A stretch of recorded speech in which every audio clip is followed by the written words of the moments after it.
I need like more than 3 seconds to get back. That's what it is. Welcome to Skyrim Addict podcast. I'm Michael. And we got a full house this week. We got Victor, who's muted, and Juan. Hello. Who's not muted. And Victor, who's not muted now. I'm not muted. I was just muting the YouTube stream so it wasn't echoing in my headphone. Yeah. And we got Steve, SkyrimBookClub.CA. Hello. Hey, Steve. And we're talking E3 tonight, Bethesda. Yeah. And we're all on camera tonight. Awesome. Yeah, odd. I felt kind of out of place. I figured I might as well turn mine on too. Good. I'm glad. I was promised a multi-picture window template from one of the panelists here. I to arrange it in a roundtable type fashion, if you will. I downloaded OBS. I've not played with it yet, though. Yeah, I'm going to try one of these days.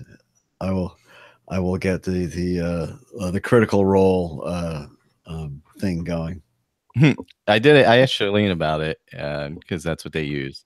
Yeah, I was talking to her a bit about it the other day on Twitter, but they use Skype though, don't they? Yeah, they use Skype. Yeah, so I don't know how it integrates with Hangouts. Actually, it's harder, and because I've looked it up a couple times, and there are Skype templates for OBS, but there don't seem to be any for Hangouts. Yeah, probably just easier to. Oh no, you know what? They actually don't use Skype. They use a paid service. Ah, even better. Yeah, yeah. Well, one of these days we'll do it. Yeah, they use a conferencing service, so it's a pretty clean audio. Yeah, yeah. I mean, Skype's pretty simple. I used to use it all the time. It's just always got funky. It had issues. So, but I mean, it was free when we were playing about. I don't know. It just doesn't seem to be as, to me anyway. I know a lot of the podcasters use it. Yeah, Hangouts just seems totally stable. Isn't there one called like Babel or something similar? It's sort of, oh, come on. I'm sorry, I'm not going to go down the rabbit hole if I don't remember the name, but it's similar kind of idea. But no, it's a free service, and you were talking about multi-screen and stuff, and that's part of what it offers. It's sort of the equivalent of like the water cooler. You know, you can kind of drop in, drop out. Oh, okay. Various rooms and stuff, but yeah. Yeah, of course, it'll come to me at the end of the show. Yeah. You would think like you could just set up the everybody's panel on Hangout, just have it, fill the screen as opposed to bop back and forth between the different ones. And you think Google would like that because they could run little ads in between the squares? Yeah, exactly. They could monetize you. Monetize everything. Have a separate block just for ads. I mean, I'm sure. Yeah, that'd be great. Yeah. I'm not trying to give them ideas or anything, but yeah. No, I'm sure they've had them. Oh yeah. Well, that ties into something I was talking about with someone on Twitter. Actually, this will segue into sort of Skyrim stuff or Elder Scrolls. Fellow that I know online, he just started connecting Alexa to his Skyrim. Play it through like voice commands or whatever. So my reply to this is like, this is fantastic. I can't wait to start messing with their analytics and see what kind of ads get generated based on like all this alchemy and witchcraft and like archery and stuff that I'm doing. Like I really want to see what these ads will look like. Did you said did you watch the whole stream last night? No, I've seen some highlights and stuff. Like I definitely saw the 32-second Elder Scrolls 6 teaser. I watched the whole thing about Blades. I guess I watched Starfield, but I haven't read enough about it to. Okay, so you don't know quite how ironic your I know that's the comment just was. No. Because they ran. You have to see it. It's very, very funny actually. They created a Skyrim ad which includes a really, really funny Alexa vignette of a guy sitting on a couch playing Skyrim through Alexa. Which is very, very good. Real, by the way. Is this the Skyrim Very Special Edition? Is that? Yeah. Yeah, it's and I just heard it is actually real. I thought it was a joke, but it's a real app. Yeah. I gotta click on that now. Yeah, it started as a joke and then it like snowballed and then it turned into a real app, essentially is what happened. Yeah. Because I read the description for that on Amazon, and I got about halfway through, and I'm like, "You're jerking my chain.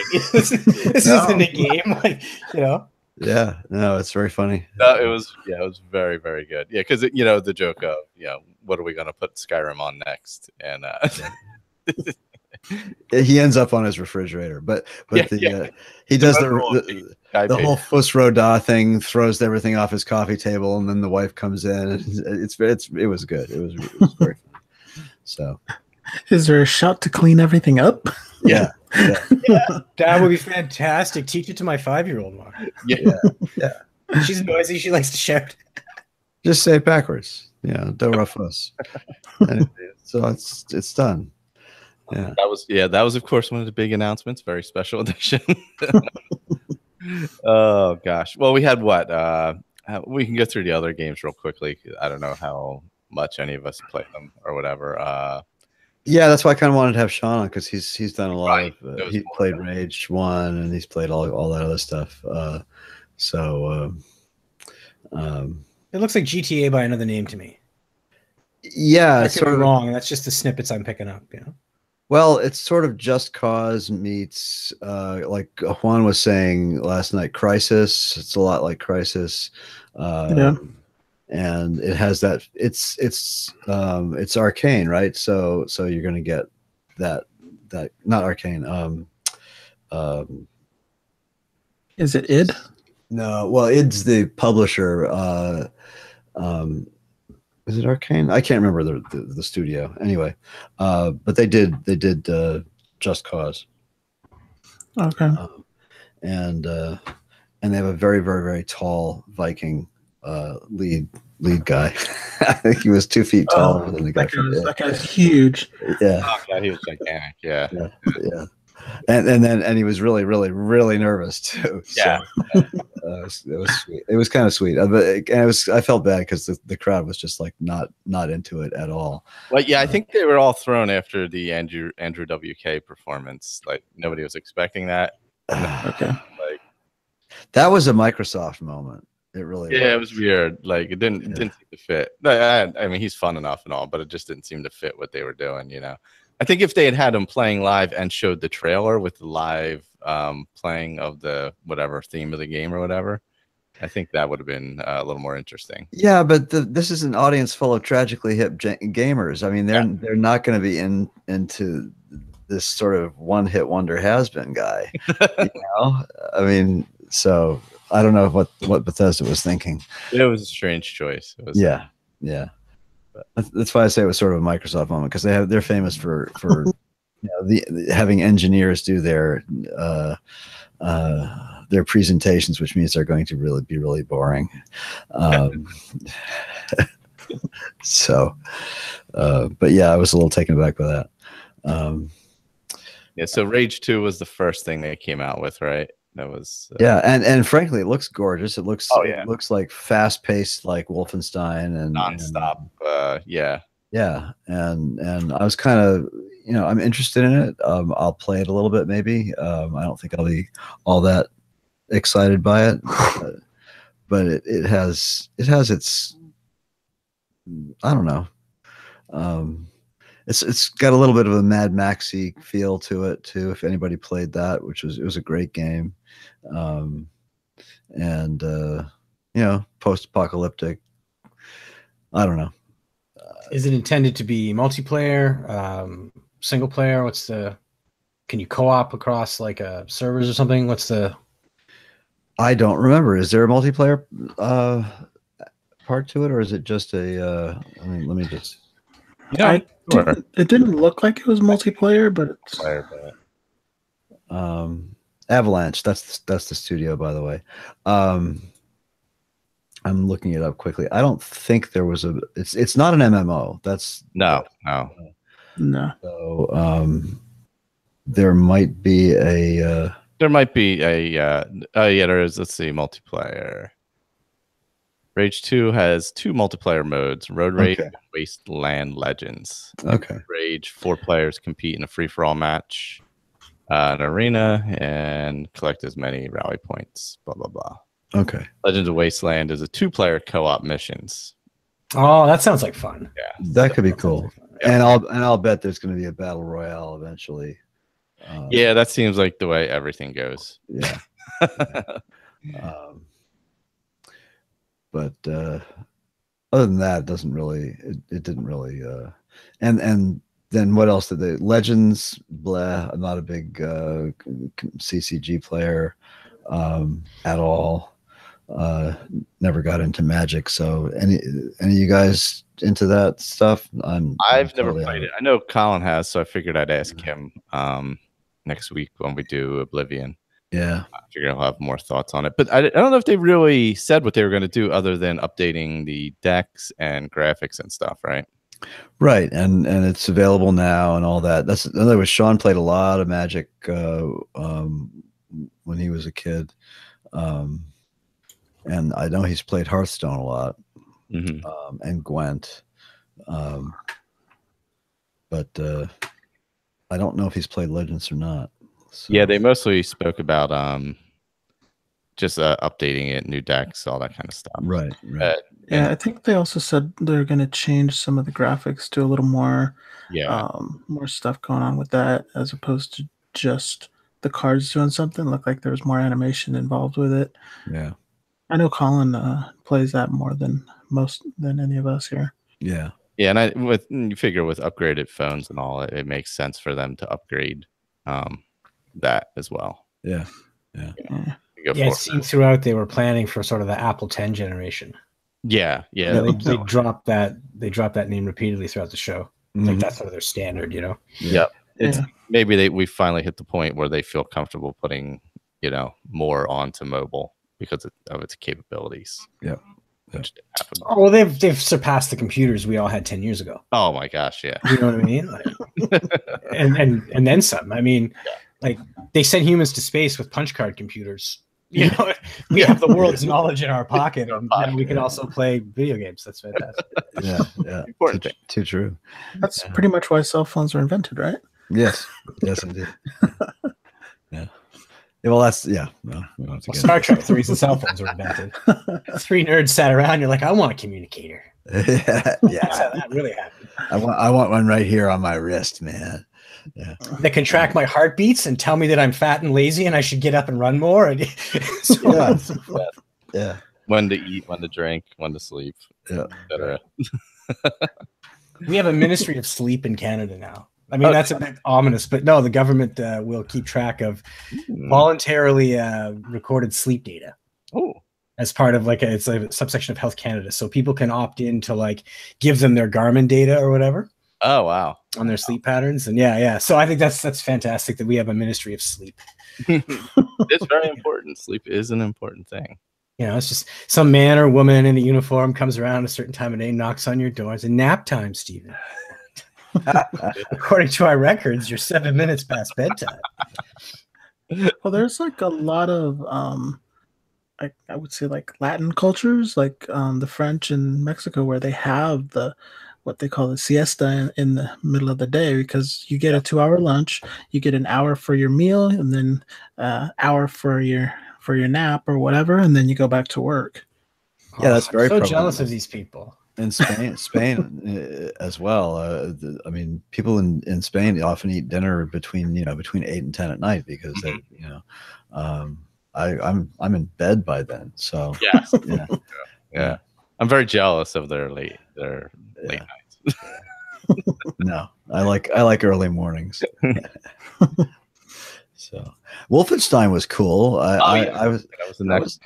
That was a kind of a nifty little. I wasn't expecting a whole new Wolfenstein, so I'm kind of stoked for that. That was a nice little co-op. Yeah. So, is it? I didn't really get a feeling whether it's a full game or is it just a co-op sort of DLC? Well, seems like it's a full game that you can do, that you can either play by yourself or co-op. Okay, all right. And that's in 2019. That's coming out. Yeah. What else did they? They did a little bit on. They talked about Quake a little bit, but I don't think it was anything new. It was just. No, I kind of felt bad for that guy too, because he got kind of real big yawns from the audience. Yeah, it was just kind of about what was going on with it or whatever. But and the graphics still look kind of old school. Yeah, and maybe that's deliberate. I don't know. It might be for what they're doing. Yeah. But yeah, Quake Arena has been it's getting a little long in the tooth. Let's see. There was Prey was the other one. Prey was the other one. Yeah, DLC for Prey. Yeah. Oh, was it just DLC? Okay. I think so, wasn't it? Or it's another online mode. Maybe that's what it was. Yeah. Yeah. And there was some VR stuff with VR, yeah. Trying to do everything VR. Yeah. Have any of you guys played Prey? I haven't at all. So I have not. No, know nothing about it. yeah. I think Jeremy did. I think they did Doom as well. Mm-hmm. Yeah, what was the Doom? It was Doom something. I don't remember what the Infinite? Okay, all right. Was it Infinite? Or am I just making stuff up? And that's another online thing. Doom Eternal. If Doom Eternal is the sequel to Doom, I'm not going to run the video right and see what Engadget has to say about it. I own Doom for the Switch, and I've never actually played it yet on the Switch, but that should be fun. We own it in VR, and I can't play it, and Connor really like it. So. Yeah, but yeah, he wasn't really down with it. He's all about Fortnite, so yeah. Well, yeah, when's that coming to the Switch? Soon, right? Yeah, I assume that'll be coming up soon as well. Yeah. And it was Doom. There was that. Fallout Shelter to the consoles. Yep, including Switch. Yeah, including Switch. That I think that would be nice on Switch and even on the consoles. Actually, a nice. Is it already on the Xbox? It might be actually. Because he didn't mention They didn't mention Xbox, so I thought maybe it was already on there. Yeah. It is on PS4, right? I don't know. No, they announced that it was going to be on it. Right. So, all right. They announced the PS4 and Switch. Yeah. And that's like as of the announcement. Basically, that was that was immediate, right? That was immediate. Yeah. Still free to play, of course. Well, I mean, freemium, right? You can always buy your way. Yep. Through these games, but I tried it when they announced it. When it was 2 E3s ago, and I played it then, as well. I didn't really like it all that much, so I've never played it since. I know it's evolved quite a bit since then. It was three E3s ago. Okay. Yeah, because he said it was the 3rd anniversary. June 14th, 2015, as a matter of fact. Okay. Right. The same one when they announced Fallout 4, right? Yeah. Okay. Yeah. I was actually there that time. Yeah. That's right. I forgot you were. Yeah. Oh, that's right. Yes. Yeah, that's cool. Yeah, I really enjoyed Fallout Shelter, but I found you hit a wall with it where like everything became too much real time. Yeah. So I would I would have these lesser goals, right? Instead of like building all the way to the bottom and all that, I'd be like, okay, what do I want to unlock? How many citizens is that? So on and so forth. And I found that like I would get to this point where I'm now waiting like hours for my game to do something. When it's supposed to be, you pull out your pocket because you have 2 minutes and you want to play, right? Yeah. And I would just reboot because the early game is when stuff is happening most frequently, I found. Yeah. And then I would just do what every nerd who's ever played Fallout Shelter does: is you come up with a dozen different ways to like mess with these people. Like, different social engineering plans and stuff like that. Yeah. Yeah.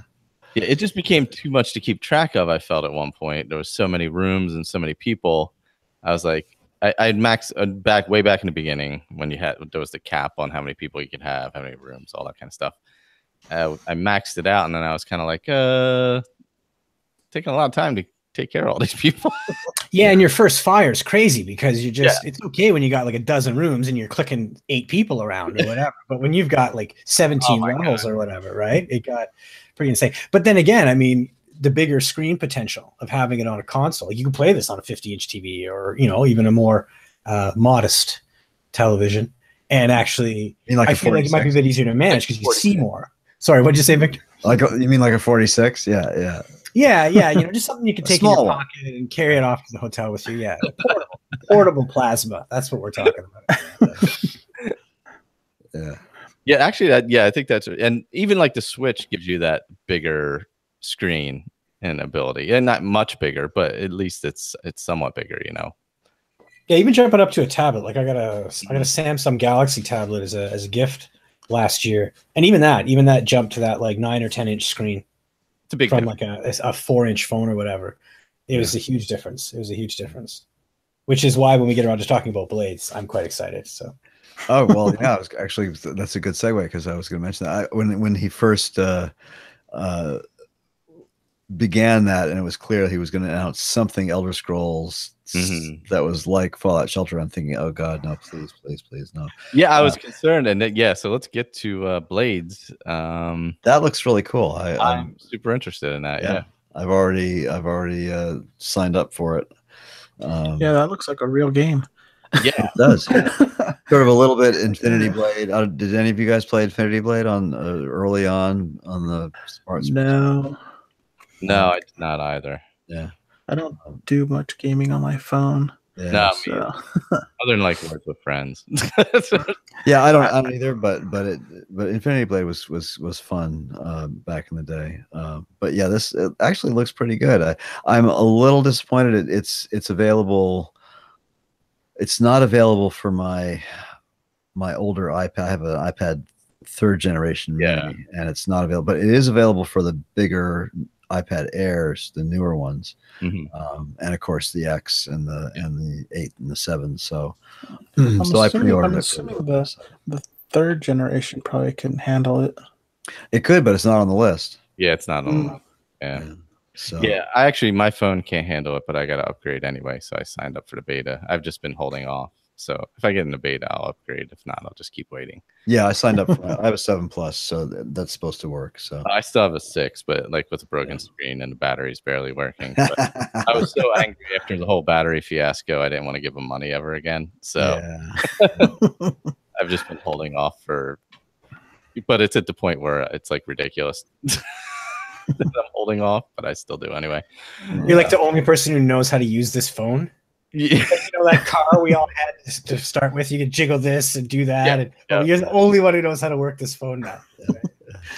Yeah, no, I think it'll be fascinating. So I'm really curious where they're going to drop it in the timeline, because there's a lot of interesting stuff you can do with the blades, of course, as we all know. And the idea that he says you're in exile, but Howard made a reference to you are the Empire's top agents. So that to me implies it's going to be farther back in history.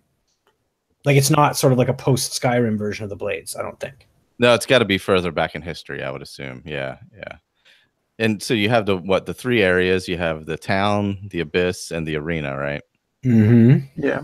So I assume arena is PvP, correct? 100%. Yeah.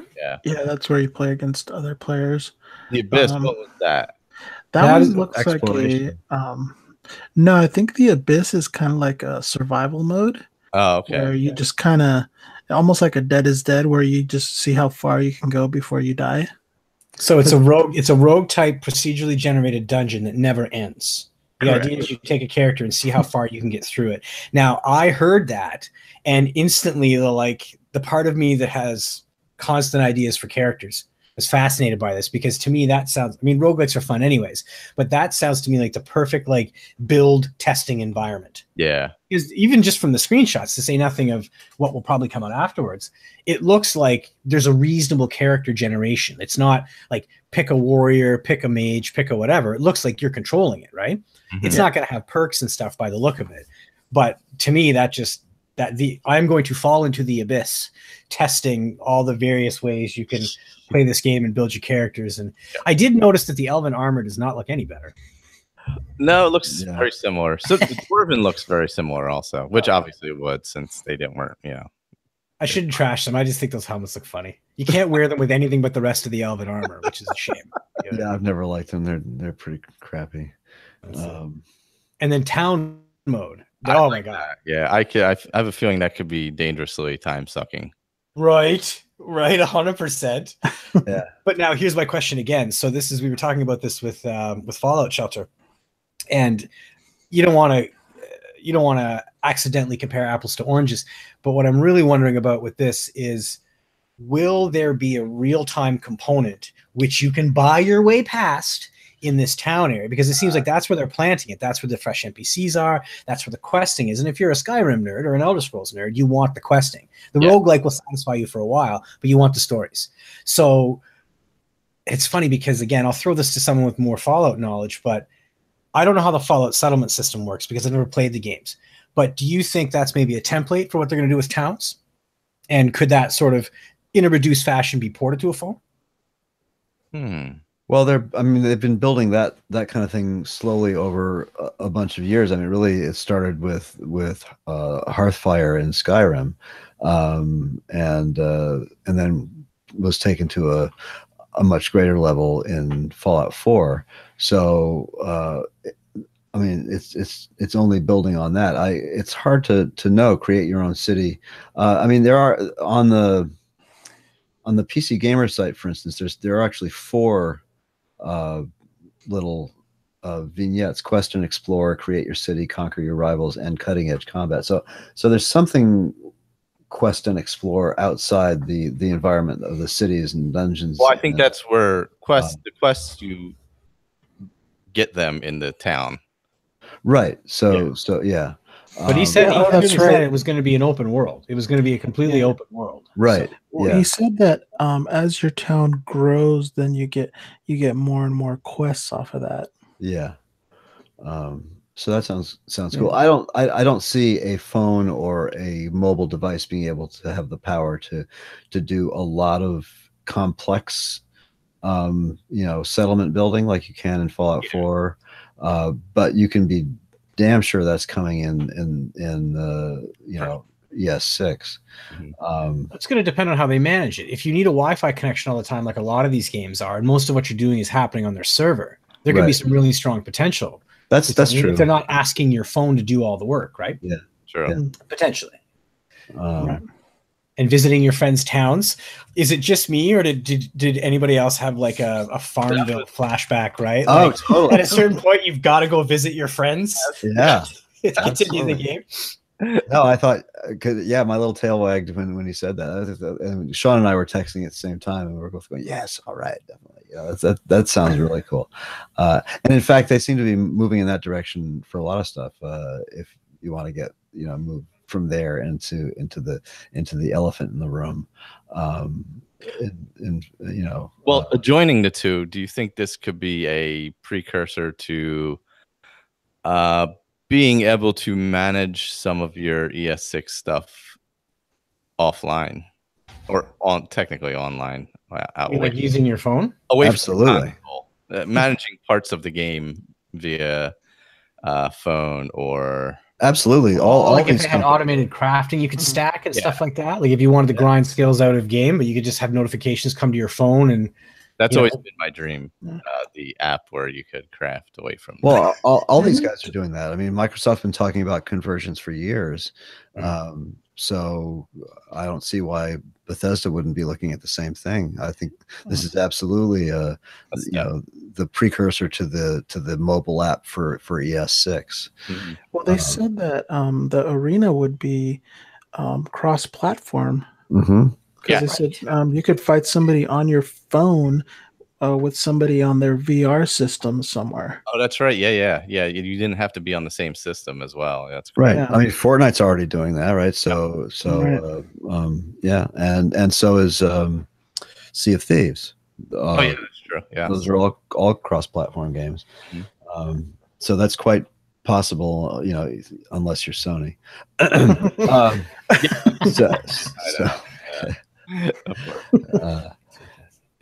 just as an aside, Michael, you should know that I am a Chinese crafting farmer. If you ever need a character run up to a certain level, just give me your Steam account information, and I'll handle that for you.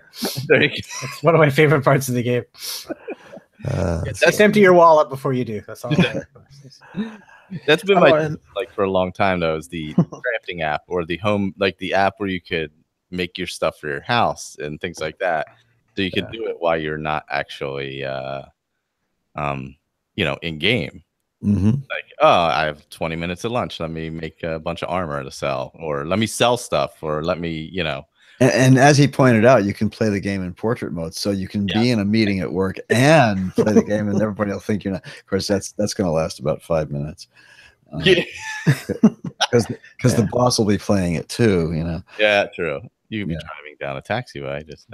You'll both curse at the same moment and realize that you're playing against each other, and there's no getting out of that now. But of course, you're like both of you, right? So phones down, the meeting just continues. That's right. Much more subdued. Right now, motherfucker, outside.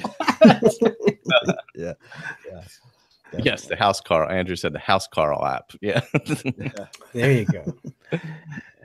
No, what Andrew needs is the inventory management Yeah. offline. Yeah. Or just anybody who plays an Elder Scrolls game, because it's just hoarders. Oh God, yeah, that's the thing. Yeah, imagine you're crafting now away from the game, and now you come back and you have 7,000 suits of armor in a chest. Because all you've been doing is crafting while you've been away. But I actually locked my game up last week from making so many potions, experimenting with complete alchemy and crafting overhaul. I would open my inventory to try and like sell them off to somebody, and it was this grind, and the mouse would start like and it was and because of course I only had so many ingredients, so I have 85 potions that are all the same, but they didn't stack for some reason. Oh God. I guess potentially like my skill got slightly better. I don't know. Something in the metadata, because they look the same. Keiko is really bad at that. Okay. Yeah, it's something in the coding, and I believe she's trying to fix it. I forget what you're running for PC. There is a 2.0 beta for Keiko, but it's not all that stable. But you might try that. She may have fixed some of that. Well, I learned my lesson. Is really what it is. You do a bit, then you sell. You do a bit, and then you sell. But I went through this great crafting session. I had a lot of fun. I like it. And then the next time I load the game, I'm like, okay, I got a couple hours to play. And the first 45 minutes was just mindlessly one-clicking these potions to sell them to whomever, because they were garbage too. So I just sort of stood at Bellathor's or wherever I was and just click. It's fantastic, but yeah. So. Did this question get answered on the chat? This Stalwart Geek. Kyle. Is that Kyle? I thought that I recognized the icon, but I wasn't sure. Yeah. Hey Kyle, how you doing? I should watch this on YouTube. So obviously Kyle did not watch the thing last night. Must have been at work. Yeah, Blades is the Elder Scrolls mobile / not mobile game. Yeah. I can't believe it's not mobile. Yeah. More than mobile. Yeah. Because it's also more mobile than mobile. That's I'm now hearing what is it? White Zombie in my head. Yeah, right. It's starting out mobile only, correct? Or yes, but moving to all the platforms eventually, consoles and everything. Right. And I suspect, since he said that right off the bat, that it'll be moving very quickly to as many platforms as possible, because it's going to have to be their tide me over until what are we thinking of, a minimum of 2020 before ES6 comes out. It's supposedly in pre-production now. Yes. So can we speculate about the trailer now? Can we do it? Okay, let's do that. Yeah, I think High Rock. I think High Rock 100%, because you look at the description of High Rock on the UASP wiki, and you look at the shape of the map, and then the overshot of just the way the terrain looks and the coastline and stuff. It would be funny because they did Daggerfall way back in the day. So going back to that part of the world, maybe not, but I'm not going to bet my beard on it, but that's my early guess. Is High Rock. See, I have to. That was my first guess too. But if you and now we're going to really geek out here. If you watch the camera and the direction that's going, and let's just say for speculation's sake that big tall mountain way in the background there is the throat of the world, okay, because it's a very big, very tall mountain, and if it is, then you're coming from the east, not the west, and the sea on your right, which I can't see any islands or land masses across the water, that's got to be the Sea of Ghosts, and so if that's the direction you're coming from, then you're coming from Vardenfell. And so and that did look like a big crater. That could be some left over from Red Mountain, right? Right. Yeah, that's what I was thinking. So what's that city on the edge of the crater? Now, that's a good question. I have no idea. That's more like Minas Tirith or something like that. It doesn't look like. We need Star Trek level screens where we could zoom in, magnify times 20 and blah, blah, blah, really just dig into the architecture of it. Yeah, really. And then, but there's, if you look far in the distance on the coastline, there's a city in the picture. So But if that is the throat of the world, then you're coming from the other side, from the east side rather than the west. But I agree with you. It's got to be on the northern half of well, got to be. It looks like it's in the northern half of Tamriel, whether it's somewhere in Hammerfell along the Iliac Bay, maybe. I suppose you could have a large body of water on your right if you're on the High Rock side of the Iliac Bay, right? Or if you're heading in the other direction, you could have it on your right if you're in Hammerfell. But I don't know where else you get that large body of water on the right with that kind of terrain. That's a good point. So it could be completely fanciful, and they're totally going to make it in Black Marsh. Could be at Mora. Yeah. Or I could be going. That's the other possibility. Yeah. It could be way up on another continent entirely. Or it could be multiple location. Yeah. Well, we'll see that. Okay. So let's tie them all together then, because I think Fallout 76 is what we're going to be expecting ES6 to look like, right? Only better. I mean, ES6 is going to be better because it's going to be 2 or 3 years down the line. But well, I think you're talking about a single player game as opposed to all online. Too. Well, that's the question. Is ES6 going to have both, or are they going to? I mean, they're clearly they're trying to redefine. At least it seems to me with 76, they're sort of trying to redefine the MMO because they're making it a big sandbox open world, which a lot of MMOs really aren't, right? Did you see that interview with Todd Howard today? No, I haven't watched it yet. Well, I know he said specifically Starfield is single player, and I'm pretty sure he said ES6 also. Really? Okay. Like any kind of yeah, that's a yay for me too. That was the one where he discussed 6 being in pre-production as opposed to Starfield being technically in production. I think Kyle. Sorry, Andrew already answered you. Okay. Sorry. Well, because originally they were saying 2019 for Fallout 76, and then all of a sudden last night it's November 14th. Yeah, which is very brave considering what else is coming out right around then. Yeah. So, but I guess they figure they're big enough, and they can stand up to was it 2K or whoever they are. This is a company that successfully sold you Skyrim 6 times. They're not afraid of somebody else with their major franchise pieces. Yeah, they're not afraid of you. Yeah. How many platforms was Red Dead on? Yeah. Come on. Yeah. Okay, yeah. I'll see you out back. Yeah. I think from what he had said in I forget who did the interview.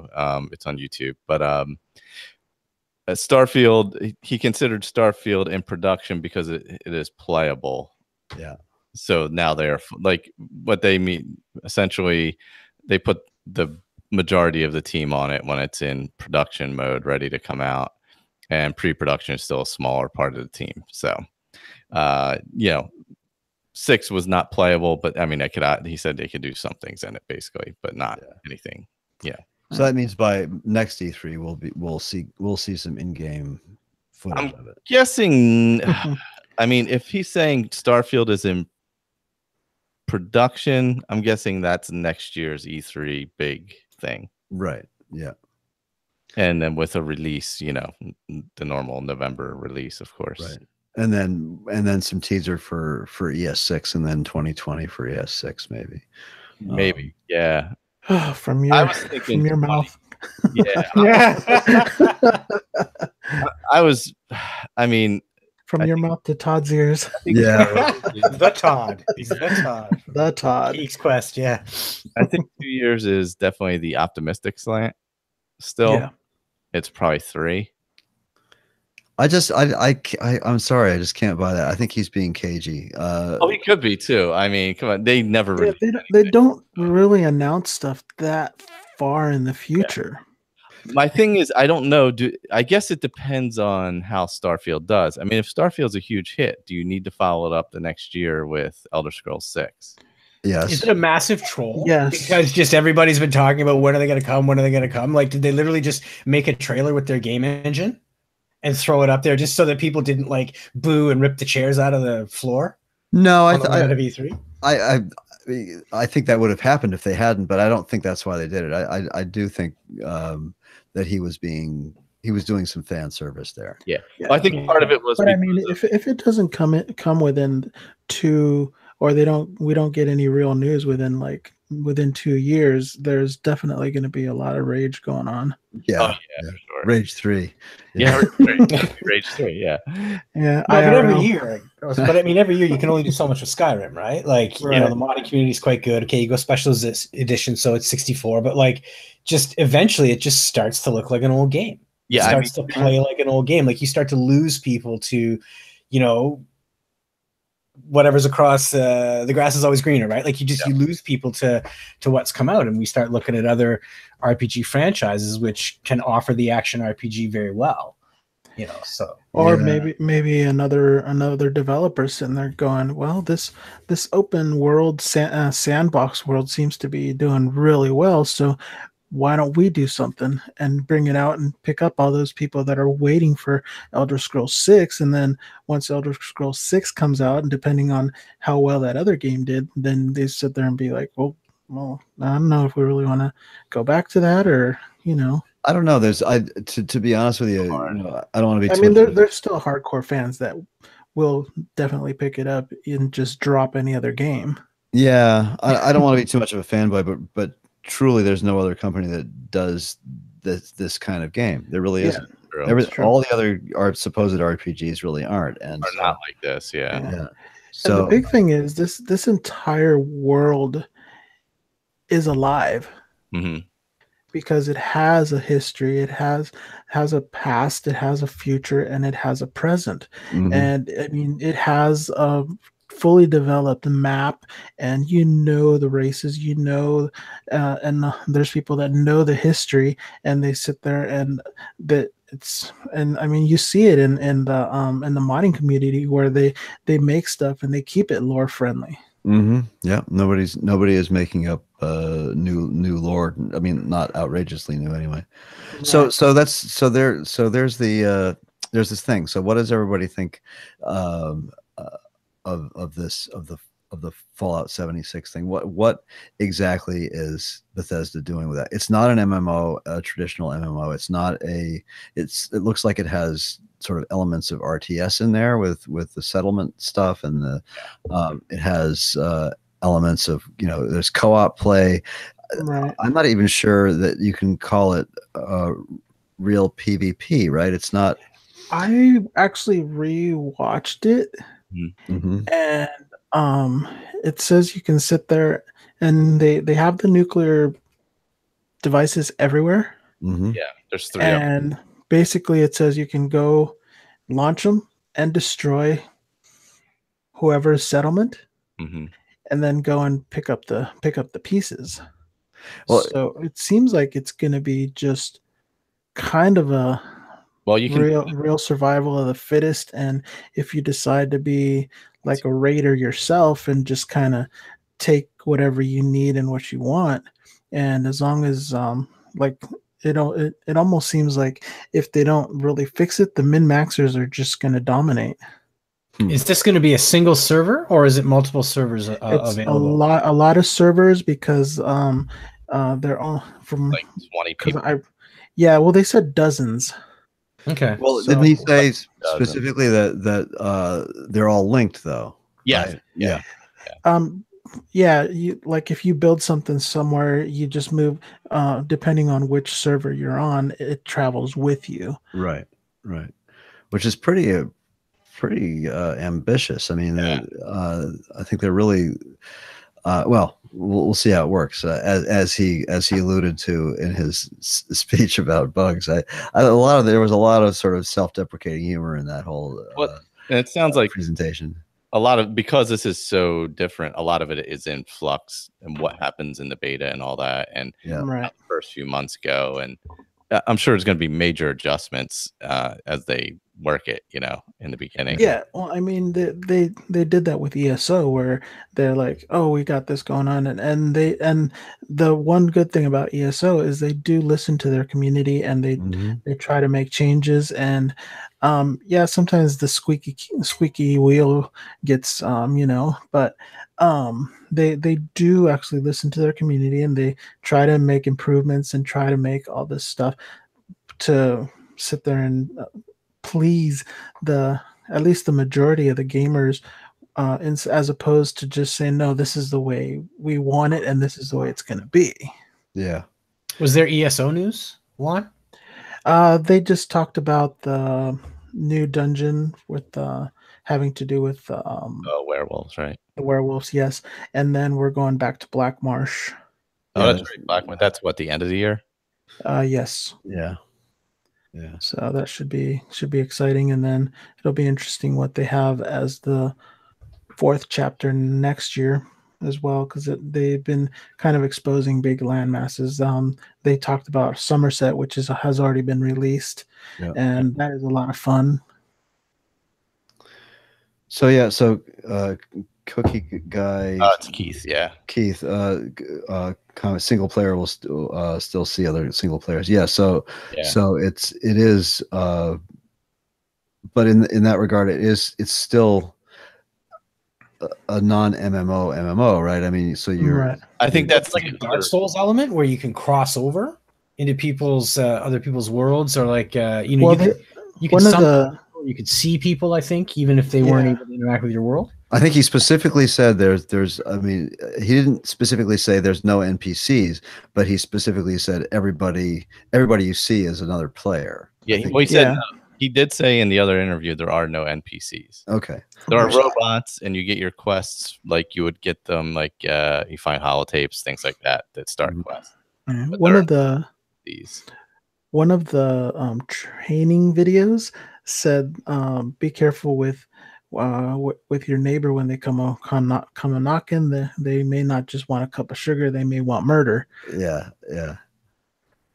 So, well, we'll see how they control griefing. Right. Well, it might just be a mix of PvE versus PvP servers, right? Like, I mean, games like Ark are doing that. I mean, MMOs have been doing that forever. But no, I don't think that's what they're doing. I don't think there's going to be anything like that. I think it's all one big giant open world. I mean, that's the Bethesda. That's like Rust or DayZ is the idea, right? Yeah, yeah. It's almost like Cyrodiil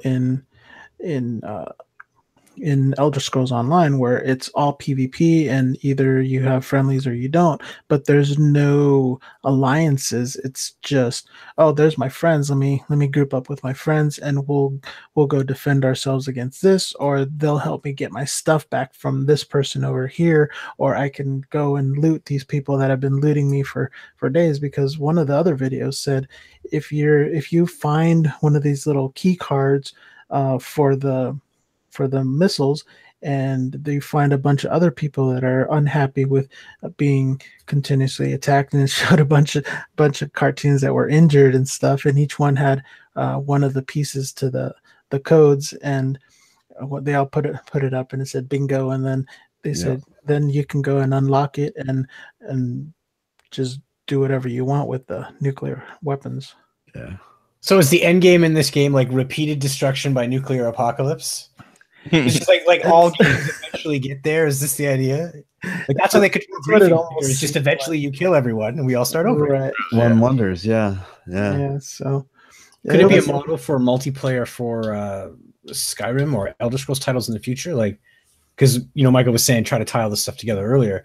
Do we think this might be not a test pilot, but a potential way to have your cake and eat it too?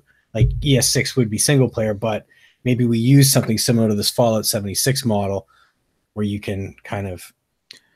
I think for multiplayer, but not for Elder Scrolls, they have ESO, which is that's their MMO right there for Elder Scrolls. That I don't think.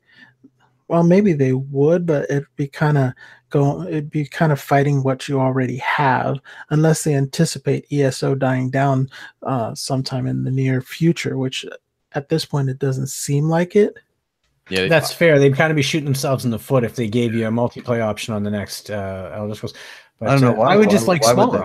I would like smaller scale multiplayer. That's all. Why would they be shooting themselves in the foot? I think it's a slam dunk that they're going to incorporate something Fallout 76 like into the next Elder Scroll. I don't know. Well, I think what was it? Or Origins, Dragon Age. Mhm. The third one, was it the third one? Yeah, the third one actually had the full game, and then it had a 4-man option multiplayer Mm-hmm. that was part of the game. And if they do something like that, I think it would be perfectly fine. Then that way, the single players don't have that somebody's coming into my world and messing stuff up.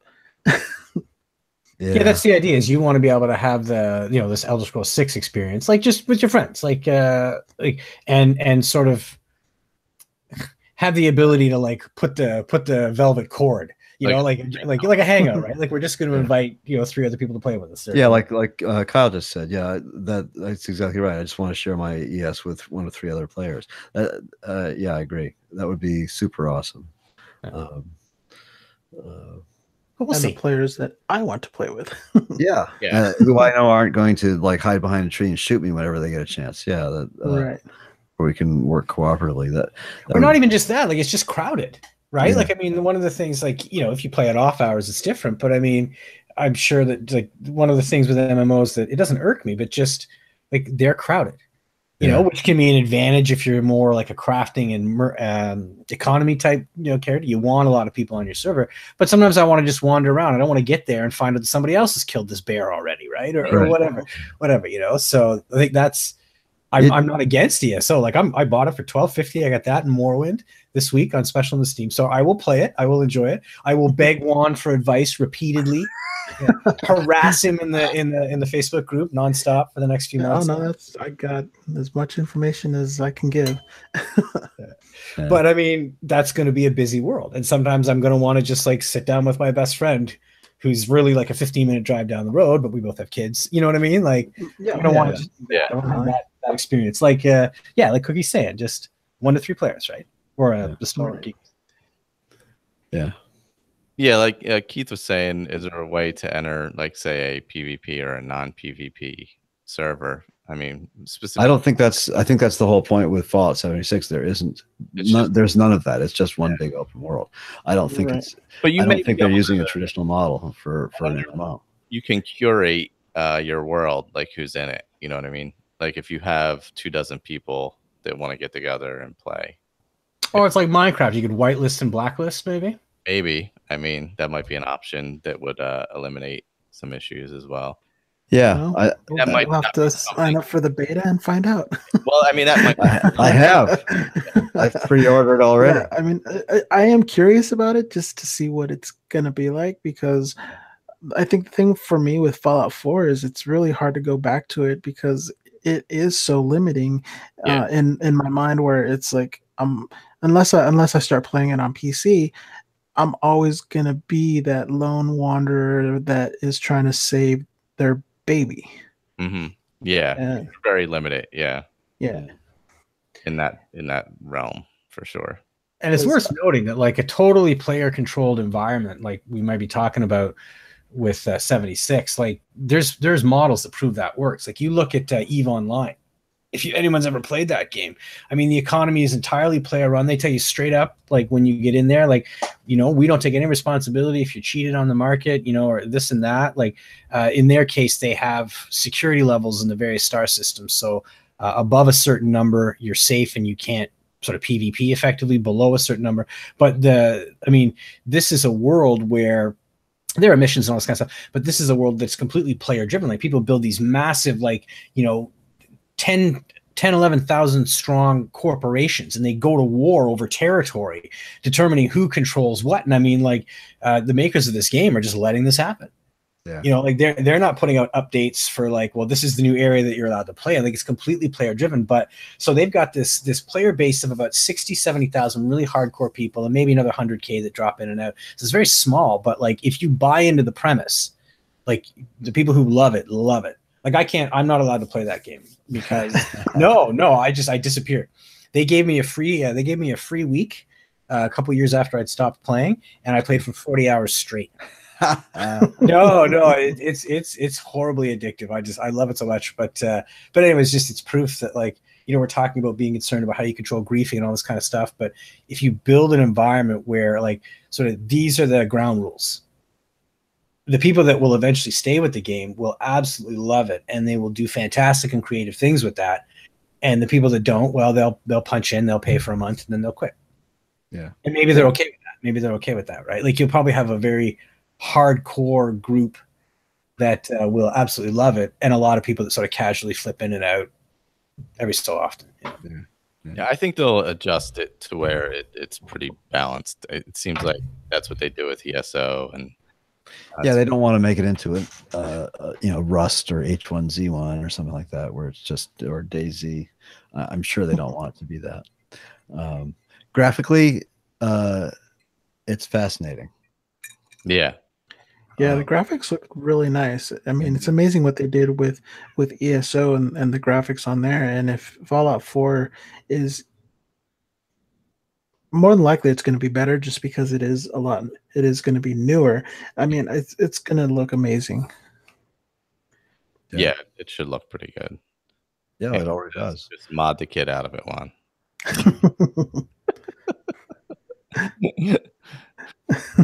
Mod the kid out of the game. Yep.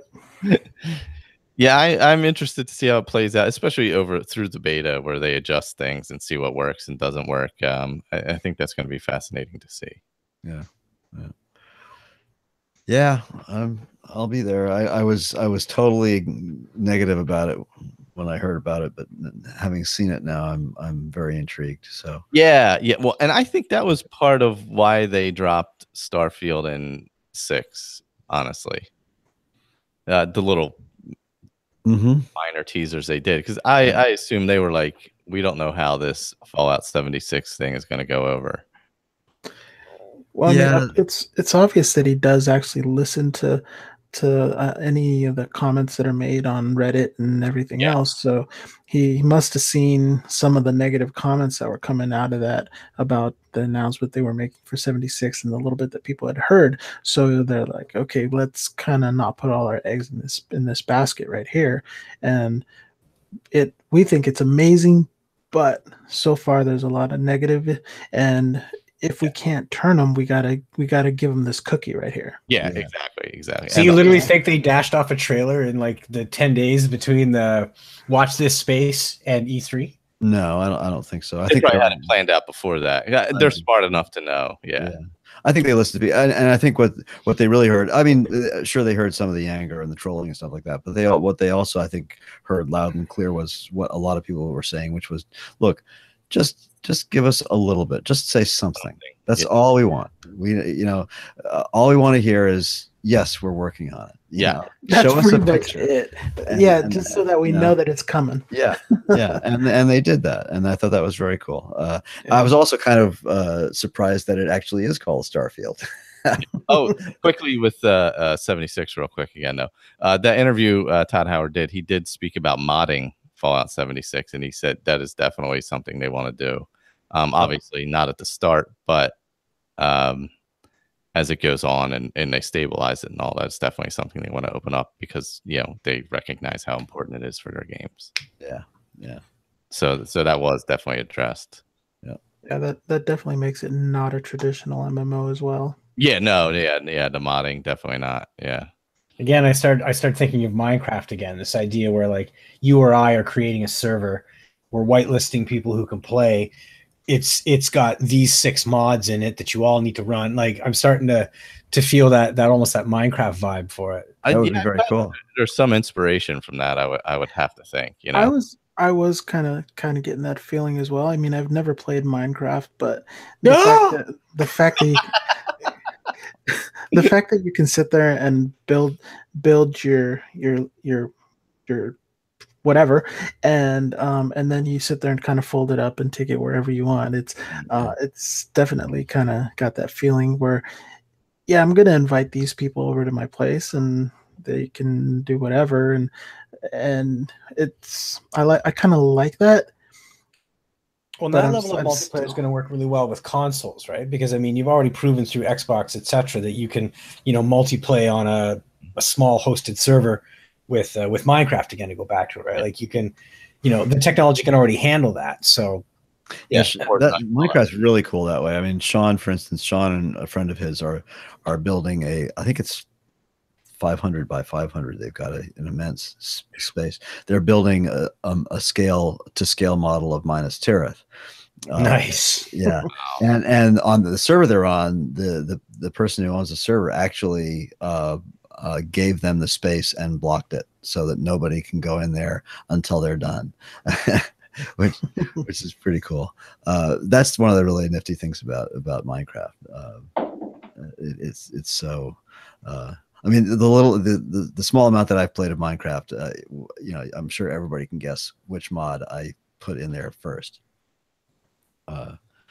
Yes, Skyrim. Oh yeah. That was out early on. Yeah. Yes, it was. Yeah. So, but yeah, it'd be cool. I don't know. I didn't really get that. Personally, I didn't get that feeling from what he was talking about with 76. Everything he was saying was, it's just one big open world. Right. Well, he did call it the ultimate survival game. Yeah. Yep. And I also, I mean, and I mentioned this to Andrew earlier on one of the messenger chats, just commenting about how lush the vegetation looked. And he made a point that hadn't even occurred to me, and that was that, well, perhaps what they're saying is that, I mean, we all know Vault 76, what it was, if you know anything about Fallout lore. And so perhaps the implication is that a lot of the devastation that we see in Fallout 3 and 4 happened afterwards by the people who survived rather than during the initial apocalypse. Although that's not, when you see the opening sequence of Fallout 4, it's not, but it's an interesting concept anyway. I thought it was a good observation, especially with all the possibility of firing off nuclear warheads. Yeah. So. Well, like you said, I mean, they do have the little mini nukes and everything else, and right. And we know human nature is kind of survival of the fittest type of thing. So and that's why you have the raiders. That's why you have the, what are they called? Just all the other factions, including the super mutants. Everybody wants to control something, and so. I think one of my government teachers said, when the government was started when one person saw another person on top of a mountain, Yep. And knocked him off. Pretty much, yes. Yep. Or made friends with them. It's so whichever way it, Yeah. But eventually, there's arguments, and might makes right. Yep. Yeah, so that should be interesting to see how that plays out over time, for sure. Yeah, they'll get a few of my bucks. I think that's the first Fallout title that's really caught my attention. Yeah, it's so different. I feel like it's hard to pass up. And I definitely want to pre-order because I want to sign up for the beta. So. Yep. Yeah, I'm already on the list. I don't know if you can actually pre-order yet, but I signed up for whatever I could on the site there. Yeah. So you're on the waiting list to wait for the game to come out. That's fantastic. yeah, exactly. It's like you said, no seat scams at a certain spot in front of the Apple Store, and then you're off doing something, and you come back and wait ahead of time. Yeah. So, getting back to ES6, I'm kind of looking at a map here, and it looks like Elsewhere, Valenwood, Black Marsh, Morrowind, Vardenfeld, the Somerset Isles, Hammerfell, and High Rock have water sources on the right side, as you guys described. Yeah, they do, but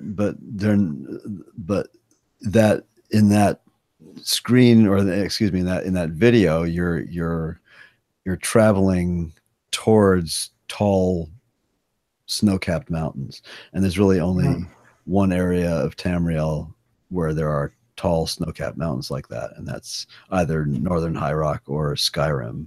Right. So I don't know. You know, it could be a giant, you know, misdirection, a clever ruse, but it just. Another reason I think, or High it could Rock- just be, one part of an entire map. I mean, they could do Yep. High Rock, Hammerfell, and Skyrim. Well, that's what I was saying. I think I said that a few months ago on one of our podcasts. Was, you know, what do I want out of Elder Scrolls 6? I want all of fucking Tamriel. That's what. right. I was just thinking that. Like, what if it's just Elder Scrolls Tamriel? Right. Yeah. Because I mean, Skyrim is deceptively big. Like, you can really like walk across that in a reasonable amount of time, so on and so forth. Like, what if it's just, they throw the world open? You know? Yeah. ESO almost opens up the entire map. So they have the map, they have everything already set up with roads, and they have the what do you call it? Your mountains and everything the way that they've kind of envisioned it. So why not just take those maps that already exist, or those land masses that they've created in ESO, and just bring them over into a single player game? Absolutely. It just has to make them glow in the dark, though. That's the only condition, is they have to fucking glow in the dark. Absolutely. No, I think computers are powerful enough now. I don't think it's a matter of that. I mean, so. And things, it's not that hard to do, you know, procedural stuff. All the assets are there. I don't think it would be that impossible. The biggest problem is they have to optimize for console, and even the consoles are getting and create the content. That's tough, but they're a big enough studio now. I think they can do that. But even if they do it on an ESO model where they start with something big and keep building on it, but the DLCs are new provinces is maybe what you're thinking. That's the first thing that I thought of when you were saying that. That makes a lot of sense. And also, you have all the old assets. Like, if it's Elder Scrolls Tamriel, let's just go way down this rabbit hole. Like, you have Daggerfall, you have all these other like, you know what I mean? You have all these previous games that, like, all you need to do is update the graphics on them. Yeah, which itself may be a huge task, but like, you have all of Morrowind already. You just need to pretty it up. Drop it in your game, you know. So you have all the basics. Yeah. Well, and it wouldn't surprise a lot of the modders that this Creation Club thing that's come out. There are several modders that have gone almost completely silent, and I'm wondering how many of them are now under really strict working with Bethesda now, like Eleonora and people like that.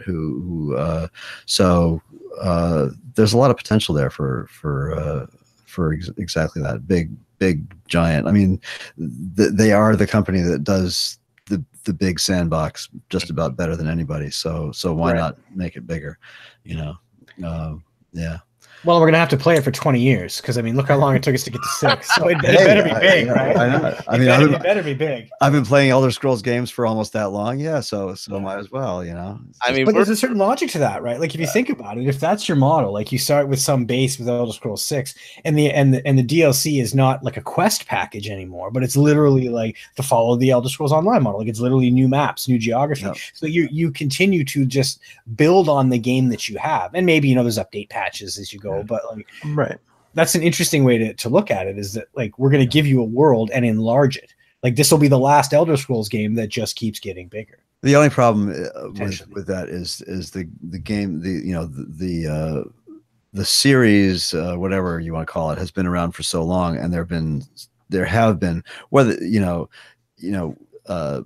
have been several permutations, I guess is the best, the nicest way of putting it, of the lore, and they've covered those up with what the phrase they invented, the dragon breaks, right? So you have these sort of hard left turns in the lore. So if you look at maps of Skyrim, for instance, from back in the Arena / Daggerfall days, it's very different from the map of Skyrim that we're familiar with now. So they do have to pick an era.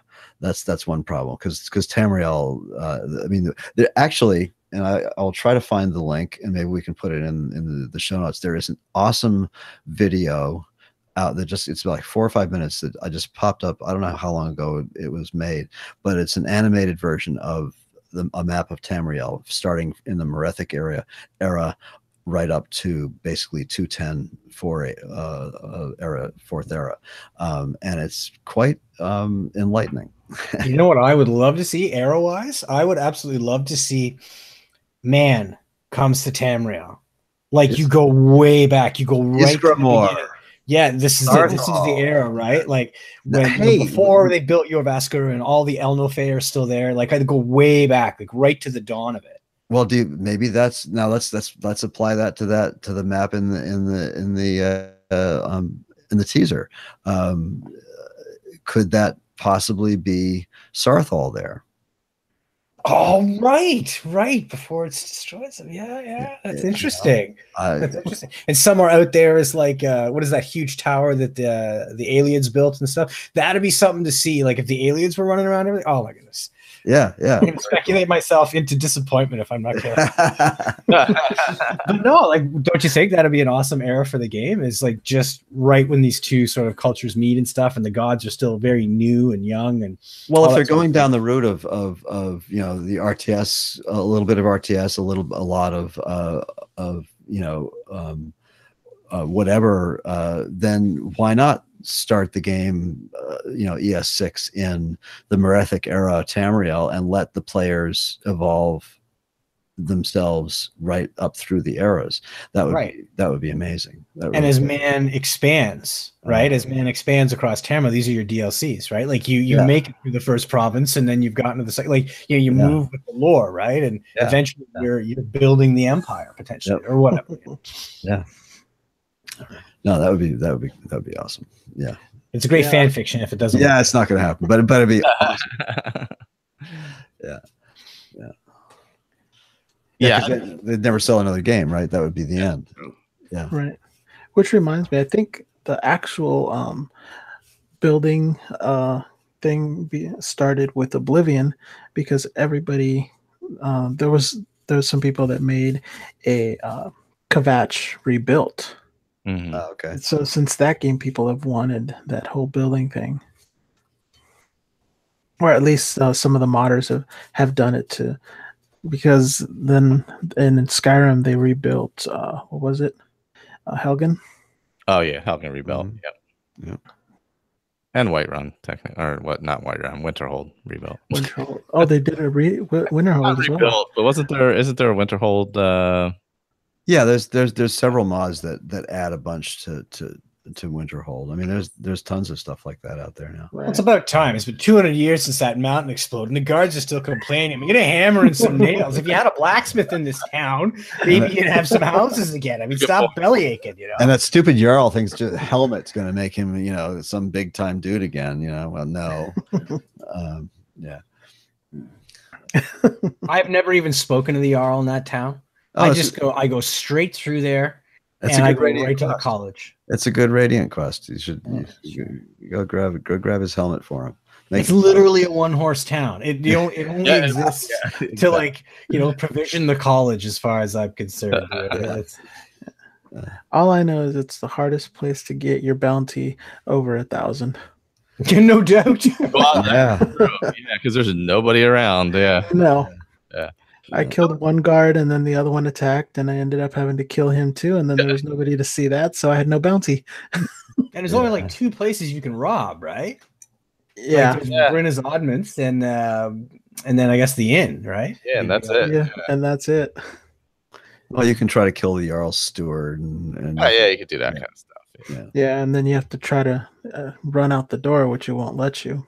Yeah. What if you know what? There's that mine nearby right up the road that if you kill those people, I think that's technically part of the town, isn't it? Yeah, the guards patrol out there. Yeah. Okay. Yeah. Just what is it? West of the is that Cole's Kicker mine? I don't remember. Which one like stuff like that. Yeah. You know what's funny? If they do High Rock or Hammerfell, pretty much they've done the entire northern part of the map and not touched the southern part of the map at all. Yeah, we still have Elsewhere and Valenwood, Black Marsh and Somerset. See, I thought about those. I was talking about that on my stream yesterday. Where like Black Marsh will be interesting, but is it really like? Because I liked the Argonian account books that I read on Skyrim Book Club, which you should check out on iTunes. But yeah, tell us more about that. I haven't heard of that. No, that's right. Fantastic. The one thing that they always say about Black Marsh is that it's inhospitable and it's hard to travel and walk around in. So it doesn't strike me as big enough to support a game. Was what I was driving at. Yeah, I agree. Okay, like so it feels sort of like the marsh between Morthal and Solitude, like a bit bigger, but like if you follow the lore, like I mean there are some places there, but it doesn't strike me as like it's not going to be Skyrim scale, and you can't go smaller than Skyrim now, right? Yeah, because on the map it's about the same size as Skyrim. Oh, is it really? Okay, there you go. Well, just judging by the latest map that they're using. Yeah. So, let's see, Cyrodiil and Morrowind. It's a little bit smaller. Yeah, slightly smaller, but not not ridiculous. Say Elsewhere and Vale and Wood are much smaller. Right. Well, that's where if you put those two together, then you have still about the size of Black Marsh. Yeah. Now, if you did High Rock and Hammerfell together, that's a big map. About the size of Cyrodiil or Morrowind, even. Yeah.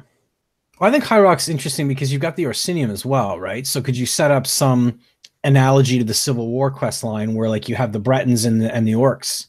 Yeah, I think in whatever era, but they seem like natural antagonists for you to pick a side. Was it you that said you'd like to see when they got rid of Trinimac or when Trinimac was swallowed? That might have been Victor talking about his character. I don't think I've ever really said that I wanted to see that event okay, around that time period. Well, there's a lot of orcs who believe that Malakath is a false god. I forget the name of the orc king. It was during the destruction of the original Orsinium, which was in High Rock. It's Gorgoth or something like that. He was a Malakath naysayer, believed that Trinimac was alive, and it was all basically a misdirection by Boethia to make the orcs, to subjugate the orcs. But if I could put this link, I'm gonna put a link in the chat here. This is a really interesting map.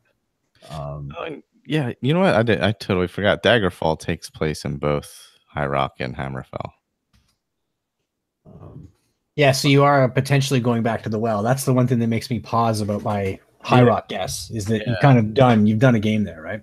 Yeah, I mean that's so long ago. I mean, when the hell was Daggerfall? Jeez, 20 years ago. Gotta be right. 96 it was released. So I mean, you're talking 22 years now, not let alone when this comes out. Right. 25 years. Yeah. Now, how much free range did you have? Like, were you mostly just in the town of Daggerfall? I don't think I ever played Daggerfall, so I don't really know how large. From what I heard, it was actually a really big map. Huge. But it was kind of randomly created as you were going through. Oh, okay. Randomly generated. If you've ever played either Dungeon Master or a couple of the games like that, you'll know what Daggerfall looked like. Very much the same, square by square. I loved Dungeon Master. It was one of my favorite games of the 90s. Played it on my Amiga. Nice. I just dropped a link. I tried to put it in the YouTube chat, but I guess you can't do that, which is fine. But for anybody who has access to the ASA and Fallout feed, pass this link on or post it on the Facebook group. It's a really cool animated map of the history of Tamriel every decade, starting in like 2540 Merethic. And it really gives you a really good idea of all of the different empires and kingdoms and where things were and what things were, pre-Skyrim and stuff like that. It's very cool. Good map. I keep popping in and out of the chat with the size conversation. Taking completely out of context. Every time I click back and forth, I'm clicking between maps on UESP, and I kept bopping back in, and Andrew's talking about how huge it is and how happy his wife is now, and it's very disconcerting when I go back and forth. Very. You're gonna have to drop the hammer. Been to Angela's Aromatics recently. Yeah. No, it was the Hag's Cure, where you get the potion for the Jarl's steward in Marthal. In Mark. Plentiful stamina. Stamina. It's the potion of the stallion, I think it's called, or something. That's it. That's what it was. Yeah. Yeah. That's what it was. Oh gosh. Yeah. You know what? In the map thing, I guess Daggerfall only used the Iliac Bay area, so it didn't really use the entirety of Hammerfell and High Rock. It just used either side of the bay of both regions. So, because they happened to line the bay on both sides, so it didn't use the whole of those areas. But it does seem odd them going back, which they haven't done before. But I mean, it is so far in the past that Well, who cares? Who cares about the Khajiit and the Argonians and yeah. But I would else see linking, Valenwood, Elsewhere, and Blackmarsh together. Sure. Yeah, or Valenwood, Elsewhere, and Somerset Isles. Yeah. Well, they're allied at some point in one of the Great Wars, right? Yeah. Like the Khajiit and the Bosmer and somebody else, right? Because I mean, for Blackmarsh, I would almost see it hooked up with Morrowind, just because there is such a history there. That's true. Yeah, that's true. And they would flow, and you kind of, you're not skipping over, to get from Elsewhere, you can sail to Blackmarsh, but most likely you're going to go through Cyrodiil, so you kind of want to avoid that as well, right? Without making it look like you're purposely avoiding it. Weird, Right. Well, this is just the first of many. Oh my gosh, I know. For 3 years, we're going to look at this one image. Yeah. Well, that was the meme, right? Like, it's a 32-second trailer, and like, I've been looking at this for 5 hours. Yeah. I have to go. Like I said, 2 years of speculation. It's fantastic. Yeah. Well, I'm going to look at 1 second a month for the next 3 years, and then the game will be out. Maybe. Yeah, I'm hoping that I'm hoping you're right with the 2 years, but man, I don't know. It seems like such a long time. Well, I just think, I think a lot of the assets are built. The engine the new engine must be, probably Starfield is their first big practice game on the new engine, whatever it's going to be called, GEC, creation kit, whatever.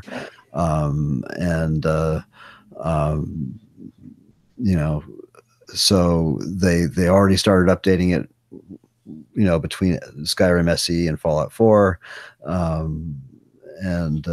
think possibly Fallout 76 is on maybe a newer version of that same old engine, but evolved. So I just can't see it taking him another 3 or 4 years. I really can't. It's mostly modeling and voice work, right? Right. They're a big studio now. They've got more than one team working on it. I think. And I think they have more than 3 voice actors. Yeah. God help us. Frankly, as much as I like Stephen Russell, if he's in the next Skyrim, I think I'll probably, or the next ES, I will probably not buy the game. My only problem that's not true, but yeah. Let's retract that and say the next ES doing 5 or 6 voices. Yeah. If he does one or two, I think it'd be okay. Yeah. And we know Linda Carter will be in it, I assume. Oh, of course. Yeah. Got to. Yeah. My only problem was when someone notable but insignificant, like a shopkeeper, is also the voice for like a major end game boss or something like that. Like that's jarring, you know. Like actually, you know, one of the worst, I think, missteps in voice actors in the entire game of Skyrim is the fact that the voice of Matthias and the voice of Sindig is the same actor. Yeah. That was like a really fucked up pick, and I don't know. That was just like very bad, actually. A really shitty, really shitty thing to do. It really freaked me out when I first heard that. Oh yeah, I never even thought about that. Yeah. I, for one, had a great time pantsing Luke and Valerius in the form of like that guy you defeat at the end of the penultimate enemy in Dawnguard. I got a big kick out of that. But like that's what I was referring to. It's like it's ridiculous that this guy sounds like Luke and Valerius. Yeah. But that guy is such a jerk. I swear to God. Like every time you come back with that clause, funny, it's a little smaller than I remember. Well, that's what she said. But also you ignorant fool. Like, look what I just went through to get this thing for you. And this is what I get? Oh, it's a lot smaller. What are you implying? Did I shave some gold off of it? You know, that always seemed just so disrespectful, you know? Like, yeah. I don't know, something about that. Oh, here's something. What are the odds that we get a voice protagonist in either Starfield or ES6? I'm setting that lower. Let's say over under 30%. Yeah, I agree with Stu. Well, at least in the ES, I think 0. Starfield is maybe a 50-50. Yeah, Starfield, I could see it, but I think the issue Howard has said he felt like they made a mistake there. Yeah, well, the biggest issue with Elder Scrolls is I don't want my Khajiit to sound like a normal person. Yeah. Yeah. You would have to do way too many voices in Elder Scrolls, so I don't see it possibly happening. Well, here's the trick. Like you can get away with this in Mass Effect when you're playing Shepard. So Shepard can sound like something, male or female. You can skill Shepard any way you want, but you can voice Shepard because no matter what version of the game you're playing Shepard. You know, or like a lot of these other games. No, fair enough. But what I'm saying is, like in Elder Scrolls, you're playing you. Yeah. So, like, you know, are we going to now have like voice menu mods as opposed to race menu mods, where you know people are, you know, like that's what it would come down to, is because you would have to select a voice, and yeah. You got 800 characters, but 6 male and 6 female voices, right? Like that's just not good enough. That would be bizarre. Yeah. So I think that's why silent protagonist. I just think it works. Allows you to just create your own dialogue in your head for multiple playthroughs. Whereas I think that's the big thing. Yeah, you sit there and you make a character, and in your head you already know what his voice sounds like. Mm-hmm. Yeah. Because I made a Hispanic player in Fallout, but then he just sounded like the normal voice, and I'm just like, no, but I want him to have a little bit of an accent in there, you know? Yeah. Yep. So you can hear whatever you want, though. That's the thing. Yeah. Exactly. Whereas in Fallout, they kind of lost it with that. Yeah. I've been playing Fallout with the silent protagonist mod, and it works well. Yeah, because you still have all the dialogue, boxes, but you can hear it however you plan on speaking it in your head, as opposed to Yeah, and I'm willing to sacrifice cutscenes for that sort of creative freedom in my mind, like because that's the advantage of voice protagonist, and it's always the same person no matter how you build them, is you can make cutscenes, right? But I'm okay with sacrificing cutscene for the freedom that like Juan's talking about, to like actually hear my character sound the way that they sound in my head, or whatever, you know. Yeah. Or do really bad voices on YouTube or the internet.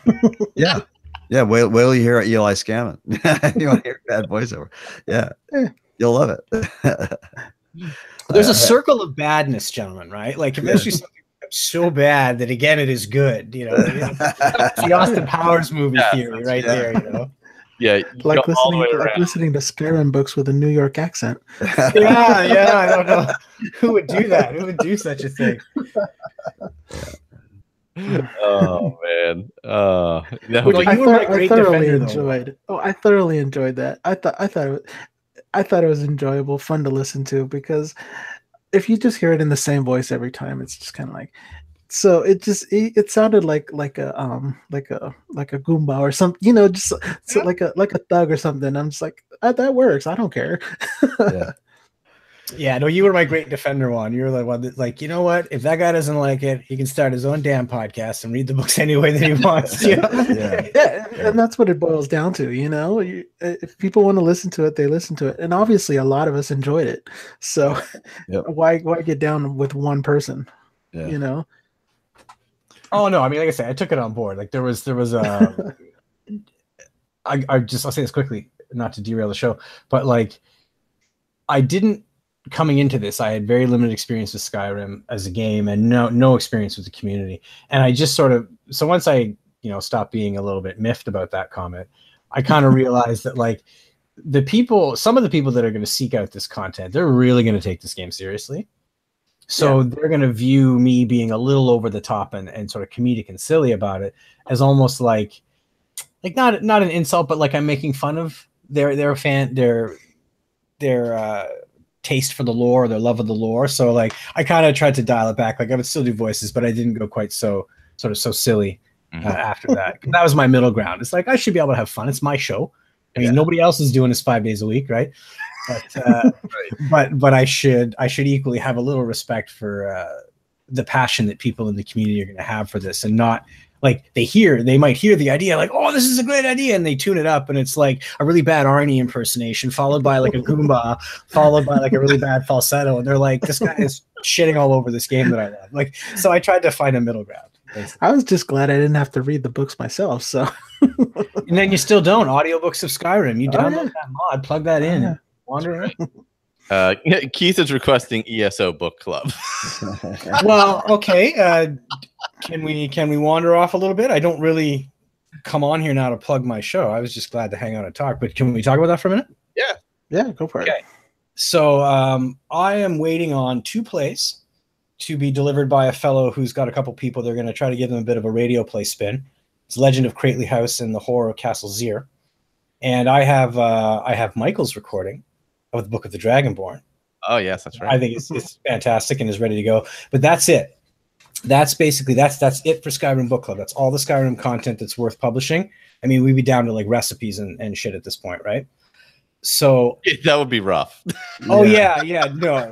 Like the last 2 weeks have been just awful. Like I've been publishing like 5 or 6 a day because I feel so bad. Like I literally read Bally's to-do list because you find it somewhere. So like if you open that, you should have a reading of it, right? Like this is the way we got to it. And I didn't plan the end. I didn't even think I would get here, to be fair. Yeah. I didn't spread out enough of the fiction to kind of like have some stuff to sprinkle at the end.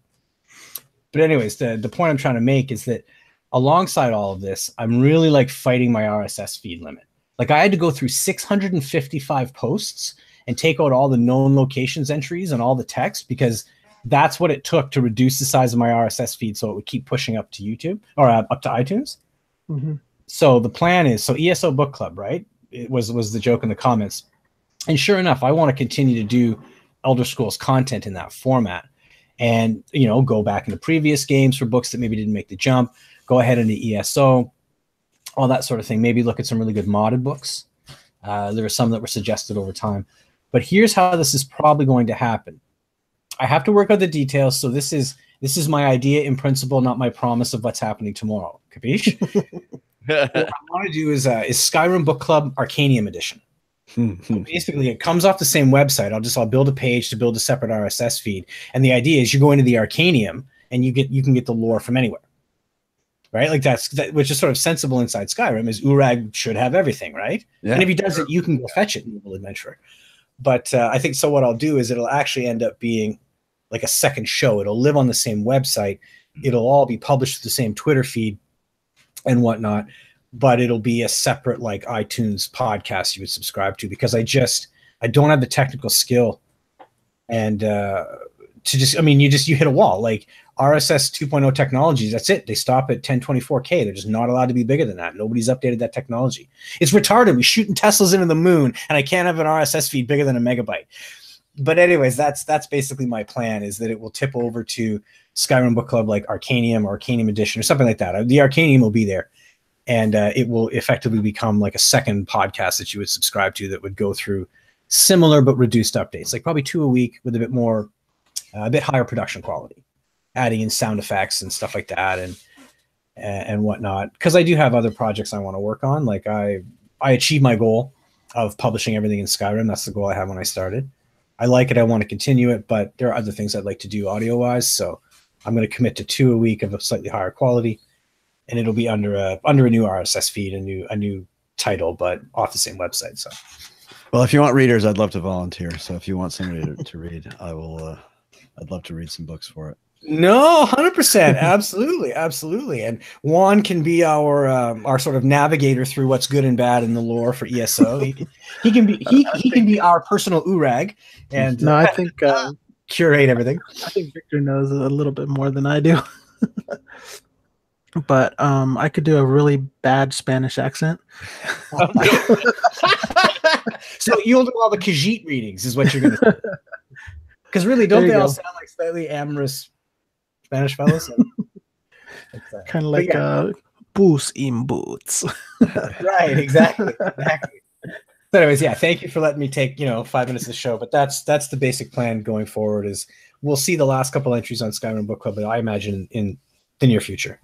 And then we'll start working towards another feed, another show, but living off the same website and Twitter feed and that kind of thing. Cool. Awesome. Oh, that sounds good. Sorry, I had wife is upstairs texting me. Like, where are you at? I'm downstairs. Done yet? Yeah, pretty much. Yeah. It is creeping up on your bedtime, Michael. Oh God, it's long past my bedtime, but that's okay. No, it's not. It's not. See, we think this is something naughty, but she's got like ice cream and a corn dog or something up there for him. That's what it really is. Ice cream would be nice. I wish I could still eat ice cream. Oh, the number of calories you burn, you can still eat ice cream. No, it's the lactose issue. Okay. Yeah, no, I could definitely burn them off, but the lactose is killing me. But oh gosh, yeah. Well, I think we're gonna have so much more time to talk about E3. Yeah, no, about 2 years, right? Yeah. Oh God. But yeah, no, I think we got a pretty thorough thing. I hope we see dribs and drabs of Starfield and Elder Scrolls 6 in the future. Yeah, I don't expect a lot, but I mean, no, I'm actually looking forward a lot to more Starfield stuff. Yeah, it could be really cool. Yeah, so that'll be fun. That could be a quarterly TV for ES6. Give me 30 seconds every 4 to 6 months. I'm okay with that. Yeah, give me like, oh yeah, here's a flyover of this area with Yeah. not a lot of stuff in it, but we're not really going to show you anything. That's fine. Yeah. Show me one person swinging a sword, and I can podcast about that for 6 months. You just hook me up, Bethesda. We will promote for you like nobody's business. Look, it's 2018. 2018. This stuff's been going on for 7 years. I know. Ever since Skyrim came out. Yeah, pretty much. Yeah. I mean, when I started, I figured I was nearing the end of the life of the game, and that was a long time ago. I don't even remember how long ago it was. It was a long time ago. Yeah. Yeah, but lucky for you, we've been able to port your show over to all kinds of different devices, Michael, and it's really extended the life of ASA. Yeah, just wait until the pager one is going to be awesome. No, I want to play on my refrigerator. On your refrigerator, yeah, it'll be under the fridge, in front of the fridge. But yeah. Oh gosh. Well, thank you, gentlemen. Obviously, we have Steve from Skyrim Book Club, as we were just talking about. Yep. Victor, who's doing the open world, and how do you search it on YouTube? Because who knows? Oh, I don't have 100 subscribers yet, so you have to look for. It's out there. I have links on some of my videos. Yeah, you can find it the open world, or search up VN Brazil. That's my actual YouTube handle. Yeah. Okay. And there's various places where I'm slowly building subscribers. I think I have like 70 now. So subscribe so you can. I'm at 88. I need 12 people. I'm tempted to make like 12 fake accounts. Yeah. Let's have a mass subscribing spree to Skyrim Book Club and the open world. Well, if you subscribe to the open world today, you can get a free subscription to Skyrim Book Club on YouTube. We will throw that in for free, 100%. Look We've at got that. an introductory ESO video coming from Juan for those that pre-order now to subscribe to Open World. And Look at all these deals you're getting. Just Yeah. deals everywhere. It's like everything's for sale, my friend. Everything's for sale. uh, Price is right. But yeah, absolutely. I mean, Victor's doing some really good stuff. Anybody listening who's not subscribed, help him out. And if you want to like prevent me from making 12 fake email addresses in the near future, that'd be awesome too. well, oh gosh. Juan, you'll be joining me on the Oblivion Roundtable next week because I forgot it was Father's Day this week and I have barbecue at my house. I don't think they'll miss you. Yeah, I mean, that's like, is that barbecue on Sunday or Saturday? Oh, it's on Sunday. Oh, okay. Yeah, and then Saturday is my birthday, so Yeah. Oh, there you go. So we can't. Oh, happy birthday! If I missed it in the Facebook group, one. Happy birthday. Mine's on Yeah. Friday. Yours is no, Saturday. this coming Saturday. Yeah. Mine's this Friday. Yes. Oh, nice. I'm going to see The Princess Bride. All right. With Carrie Elwell's doing a Q&A afterward. Nice. Yeah, I think I'm gonna sit at home and play Elder Scrolls Online all day. Sounds like I'm gonna skip my niece's softball games that day, which has basically been my life for 6 months. Wow. Yeah, well, her mom works late and her dad works second shift, so I try to be there. So yeah, Nice. That's awesome. That's really solid. yep. So Yeah, so then we have the roundtable the 24th. We'll be doing that with Colin, and so we can probably discuss some more ESO of what's been going on with that then as well, and we'll, of course, be doing our yeah, I should be close to done with Somerset. Somerset and the Sijiks, because we actually visit the island of what's it called, where the Sijiks live, that they made disappear. Artaeum, yes. Yeah. And they actually start touching on a little bit of the dragon breaks. Oh, So that's kind of cool. And we just recorded 2 or 3 episodes of Skyrim 1080 yesterday. Yes. So those will be coming along soon. And they were good ones. We had a lot of fun. episode 4 just dropped on the main feed, and 5. I'm sorry, not 4, 5. Yeah, and of course, if you're in the Patreon, they're all available there, and then the live recordings pop up there. So, and thank you, of course, to all the patrons, some of whom are here recording.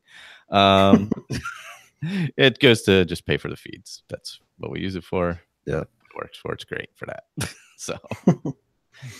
It's a nice thing. So yeah, so all the Skyrim 1080s are there, and then they pop up on here usually about once a month. So we have a nice backlog, and we can continue on with the story. So, but I think anything else? I don't know. I don't think I have anything else. No. All right. Well, stay tuned. Next time will be Oblivion Roundtable. That'll probably be most likely the next episode, I'm guessing. Unless I drop by lost episodes in there. Missing episodes, whatever you want to call them. I don't remember what I call them. So, good night, everyone. Good night, all. Thanks for all. Good night. Good night, chat.